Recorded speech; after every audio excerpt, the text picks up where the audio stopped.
Venerdì 26 agosto, San Alessandro Martire. È il 238° giorno dall'inizio dell'anno, ne mancano 127 al termine. Il sole sorge alle 6:24 e tramonta alle 19:59.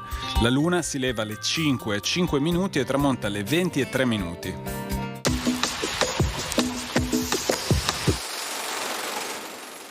Daniele Manin parte per l'esilio in Francia.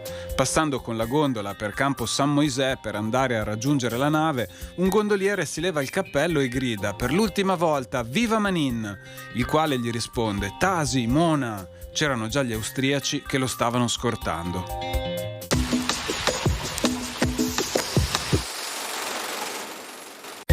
Le previsioni per domani. Correnti più umide e fresche atlantiche determinano un generale peggioramento su tutto il Veneto. Condizioni di spiccata variabilità con occasione per acquazzoni e temporali a carattere sparso possibili anche in pianura. Temperature in lieve calo ma clima ancora caldo. Ventilazione debole con locali colpi di vento nelle aree temporalesche. Mare poco mosso.